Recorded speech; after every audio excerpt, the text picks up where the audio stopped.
My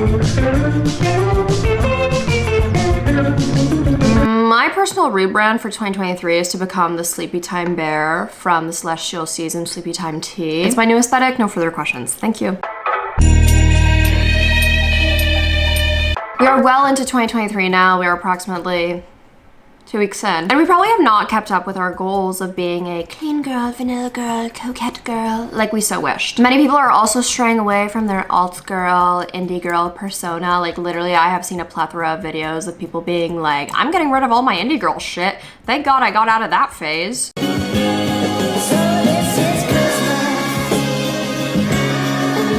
Believe me, my mom is waiting for me to get out of the phase too. I am a woman all for self-improvement, growth, living your best life. I mean, my past videos literally reflect that. My new videos, not so much. However, I have some very strong feelings about the idea of rebranding yourself for the new year and also placing ourselves into categories, aesthetics, and genres. These topics could easily be individually their own videos, but I think they all go hand in hand, and I think what I'm gonna say is important, but then again, I think that everything that comes out of my mouth is important. So I also want to address something. I received a lot of comments recently that I've become very opinionated and very negative as of recent. And I just want to clarify, I have always been opinionated and negative. No, here's the kicker. I've really always been sharing my opinions on this channel.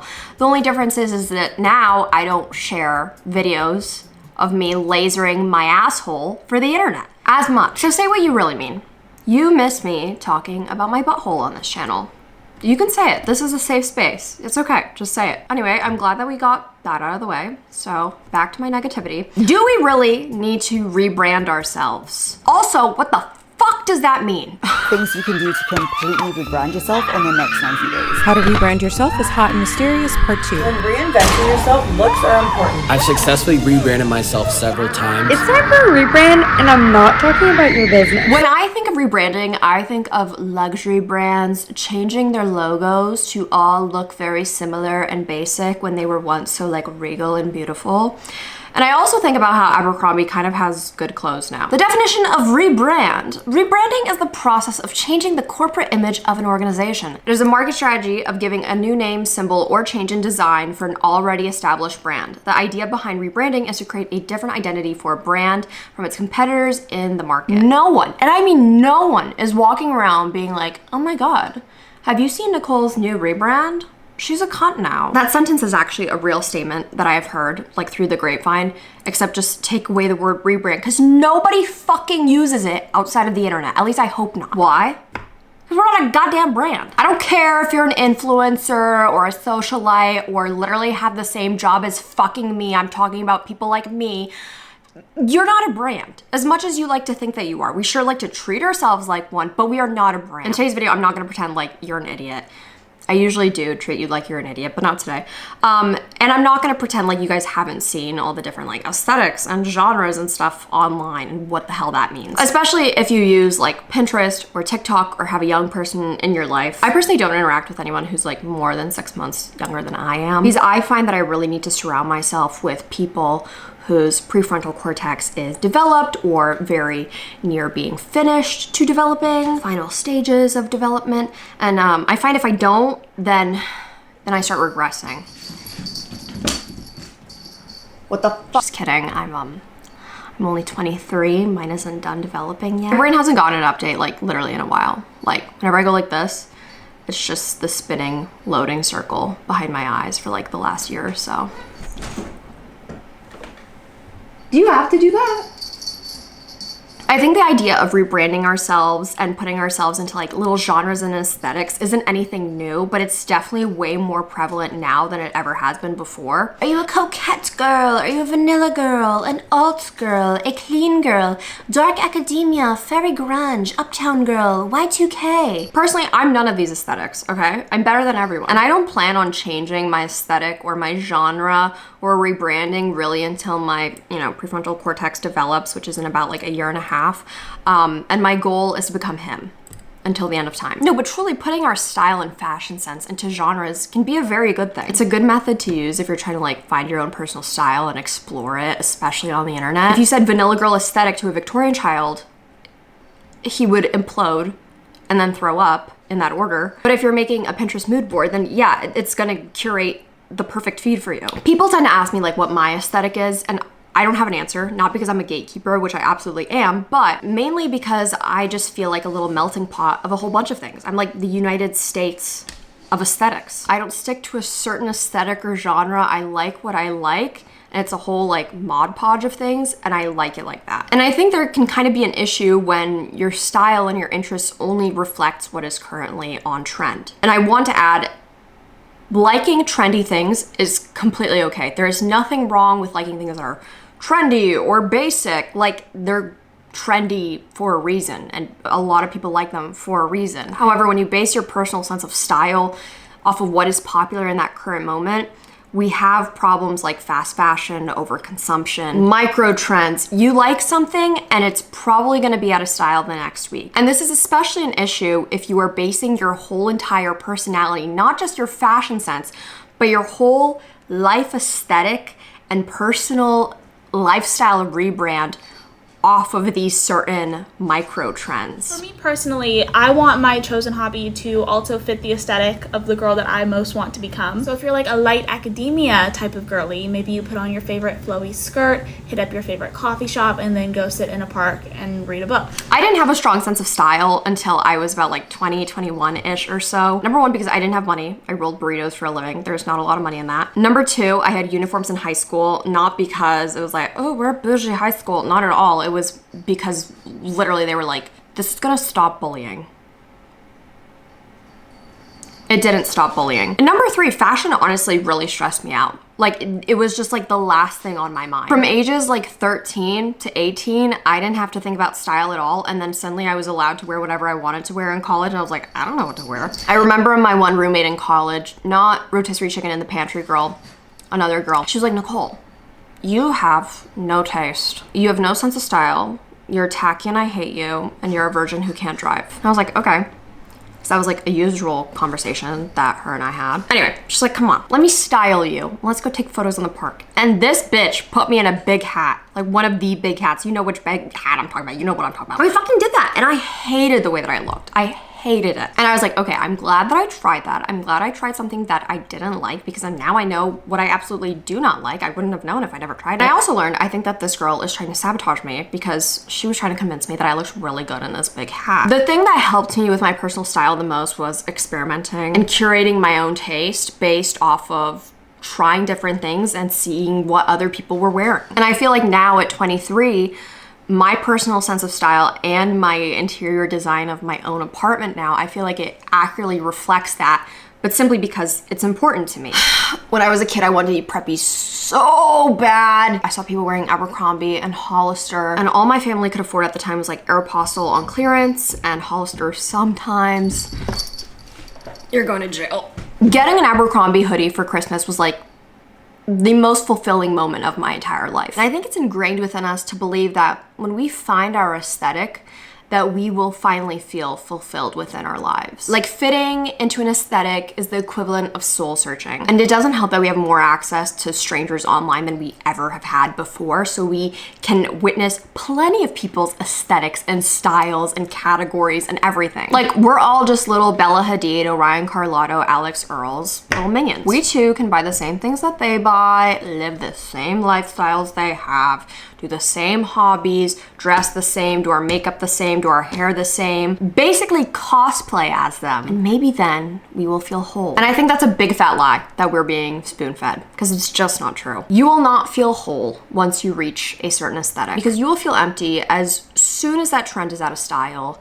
And also when you look around and everyone looks exactly like you and you don't really feel like yourself. I think it's more than okay to put certain styles into categories and genres. But I think since we've been trying to sell the idea to people, especially young women, this idea that you can become this aesthetic, and more than just your fashion sense and more than just your makeup style, but instead this lifestyle that you adopt, I think that's where we have taken it too far. Buying certain products, behaving a certain way, looking a certain way, it will not change your quality of life so much to a point where you're a whole brand new person with a whole brand new life. And it's an unrealistic lie that we're feeding ourselves. I mean, I've literally given into it. Everyone has. I also want to point out real quick how men aren't really sucked down this whole like aesthetic and genre and rebranding hole like young women are. Like, sure, when it comes to men's fashion, there's like certain aesthetic names, of course, but the closest thing that we have to like men living out a certain aesthetic, like women living out the clean girl aesthetic, is like golden retriever boys, which I don't want to talk about this anymore. Like, I've talked about men already for like 30 seconds and I'm over it and I'm losing interest. Anyway, that's part of my new rebrand. No more talking about men, okay? As I'm editing this video, I found this girl named Gia who basically put everything that I'm thinking into a very concise little version, and I think that she's so well spoken, and I remember watching this video last year and I still believe in everything that she's saying. Please give it a listen. There's something so morbid about watching the way people with no established self-identity latch onto TikTok micro labels. So right now we have coquette, we have clean girl, we have fleabag, we have man eater, and all of these online personas don't really hold any authenticity to these people themselves. And it's really just a reflection of whatever echo chamber this godforsaken app has placed us in. To put it further into perspective, it's what Visco Girl and Alt Girl were 3-4 years ago in 2019 to 2020. But now there are subgroups of that, and it is so hyper-specified that it applies to no one. I truly believe in letting people enjoy things. However, when it comes to hyper-compartmentalization like this, it actually hinders progress and self-exploration. This skewed perception of reality that we're exposed to on the daily has devastating effects on our self-identity. How are we supposed to forge a real sense of self when all of the content we consume every single day intentionally leads us back to the same conclusion? These labels we place upon ourselves are no longer based on real experience, and instead based on the content we consume, the content we're exposed to. It's no longer about individuality, it's polarization. Don't be afraid to break out of your comfort zone or your echo chamber and be mindful of what you consume. Like I said, it's January now, so there's a huge rise in how to rebrand yourself for 2023 videos. Most of these videos will try and give you advice or kind of like step-by-step tips on how to become a certain aesthetic, how to become that girl, how to rebrand yourself. Certain rules to live by in order to be the best version of yourself in 2023. And to me, it basically sounds like a step-by-step guide on how to have an identity crisis, but let's change every aspect about yourself. This is what you wear, this is what you eat, this is how you act, these are your hobbies, this is the way that you speak, this is who you interact with and who you don't interact with, this is who you look up to. And if you follow all these things, then you will feel fulfilled. This is all after they strip you of all your sense of self. And there's like some good advice in these videos, like don't get me wrong, some really healthy advice. Like for example, I think it's beneficial to like, ooh, deep clean and keep your space clean. And try out a vision board, get enough sleep, read a book, set boundaries, eat fulfilling meals. My personal favorite, don't let anyone laugh at your own expense. That's rich because I built my career off that. Anyway, there's a bunch of shit advice on these videos as well. Never leave your house if you're not put together. My mom taught me at a very young age that if we needed to go to the emergency room or like patient first or the doctor's office even, we had to be put together, dressed to the nines, looking pretty. Like I am all for, you know, good hygiene before going to any of these places, but I'd be like, Mom, I'm literally bleeding out. Do you have to do your eyeliner before we go? Don't be in drama. For example, if your friend is in a fight and asks you to help them, simply decline. Yeah, I'm sorry, I can't help you with your issues because it doesn't really align with my that girl persona. Like, this is how you lose all your friends. That's what I'm saying, Clem. Yeah. Yeah. Yeah. And another favorite, don't interact too much with boys. You don't want to be called a pick-me. Girl, the first half of that advice sounds a lot like something I would say. Don't interact too much with boys. But the sole fact of being called a pick-me, shut up. Shut up.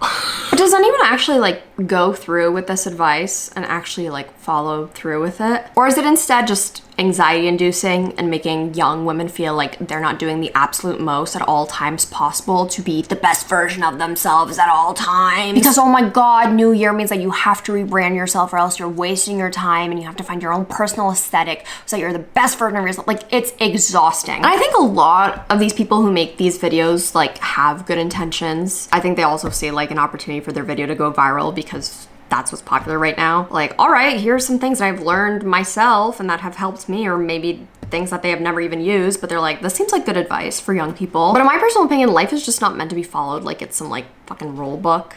Like, I just don't feel like that's healthy. I think this is also kind of more of an issue for younger, especially girls, in high school. I feel like it doesn't affect my age range as much. I mean, I'm freshly out of college, like I'm 23, but like I see kind of how this affects my friends whose business is mainly run online or on social media, and how it can kind of be stressful because they have to rebrand themselves or maintain a certain aesthetic in order for them to have good business, which is unfortunately kind of true to a certain extent. But I don't feel like that should cross over into your personal life. So I started to think about like, why are we so obsessed with rebranding in the first place? And I think it's because we like this feeling of having a fresh slate. Feeling like we have our shit together. And if our lives look aesthetic in photos or on the internet, then maybe we'll convince ourselves that it actually is. But I don't know how many times to say, you're not a corporation, you're not a business, you're not a brand. Okay, a little fun story time. My freshman year of high school, I was undergoing a lot of stress, which I like did not know at the time. But I was like, oh my God, I need to rebrand myself. But I didn't use the word rebrand, but if I was like 13 years old in 2023, then I definitely would have used the word rebrand. I've been like, I'm rebranding my life, like I'm in my rebranding era, like I'm getting rid of my old personality. And what I did was I got rid of all my personal belongings, a significant percentage, because I thought a drastic change like that would help me feel better. I was literally going to like GameStop, selling my shit. I was coming to school with bags of stuff and just selling it there, going to Plato's Closet, selling my clothes. I didn't know this at the time. Like, I wasn't educated on this back then, but one of the symptoms of being suicidal is getting rid of your things. I was not suicidal at the time. However, a lot of my teachers in high school were really worried about me, why I suddenly was getting rid of all my things. Anyway, lo and behold, I just had OCD this whole time. And I thought that every time if I cleared out my life out of physical belongings because I couldn't get these thoughts out of my head, if I changed my looks, if I changed my room, if I changed what I owned, changed my bedroom, then maybe I would feel better. Which is very, very lush of me to say right now because I have recently just changed my bedroom. Like, this is a completely different layout of how it was before, because I still fucking struggle with it. The sad and unfortunate truth is that life doesn't work like that. You can't just get rid of your belongings. You can't just change the way that you look and change all these little aspects of your life and that you'll suddenly feel so much better. It certainly helps for the time being. It certainly does, but unfortunately, it will not fix everything. And I think this idea of like rebranding yourself and putting yourself to aesthetics and teaching people that like, okay, this is a good way to feel better about your life. It's like a quick slap of a band-aid on the issue, but I think it could be like harmful long term. I think aesthetics and rebranding can be fun in the sense of like, ooh, self-improvement. Ooh, I love this style. I want to try it out. Ooh, these words help me find my style better online, like on Pinterest. But if we're too rigid in how we view ourselves and also how we categorize ourselves, being upset that we're not the model human of a certain aesthetic, or drastically changing our personality in life and like morals and like the way that we live, then maybe it isn't so helpful. And maybe it's doing more harm than good. Plus, there's like a reason why there's an insane rise of these like aesthetic rebranding videos for 2023. They want you to buy shit. If you visit their Amazon storefront and if you buy these items, then your life will drastically improve. Anyway, I'm not anti-defining your style or your taste. I am all for creative expression and taking inspiration from others. That's the reason why I have my own sense of style at all now, because I took inspiration from others. Like, no one is a true innovator. Like, you see things that you like, you pick little things up as you go, and you learn things that you don't like, and then you don't pick those things up. But I think it can be very overwhelming and exhausting, especially for young women, to be like thrown these new like rules and guidelines every couple weeks of what's on trend, what you're supposed to be doing in the new year to change your life, or else you're wasting your time. Always working on ourselves to be better people.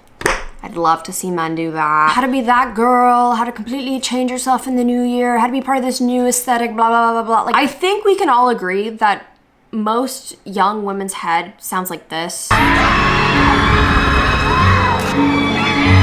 And it's exhausting. Go upward and onward and fulfill your little coquette, vanilla, clean girl dream, if that's what you so wish. But try not to get so caught up that you lose your entire personality and sense of self for the sake of rebranding because you're not good of a person now, because you're probably fine just the way that you are. I hope that you liked this video. If you did, please make sure that you leave it a like, because I'll shout out so much. Also, leave a comment if you were ever a part of like some aesthetic and you have decided to leave it, or if you tried rebranding yourself for the new year. I sound like I'm talking about a cult. Please comment it, because I want to hear what other people have to say. Make sure that you subscribe if you want to be nasty, if not you're disgusting. Also, make sure you have your bell notifications on so you know every single time I post, or else you are gross. Funny that I was just talking about cults. If you want to follow me on my other social media, Instagram, Twitter, Depop, Spotify, it's just at Nicole Rafiee. And if you want to follow me on TikTok, it's at Nikki Nasty. All right, everyone, I'm gonna go now. And please just remember, don't leave the house. Don't if you are not put together. Don't about body posture. Set boundaries. People respect you more. Take care of yourself. Stop touching yourself. People see you. If you're desperate, you're destined for heartbreak. And most importantly, don't let anyone ever laugh at your expense. Goodbye.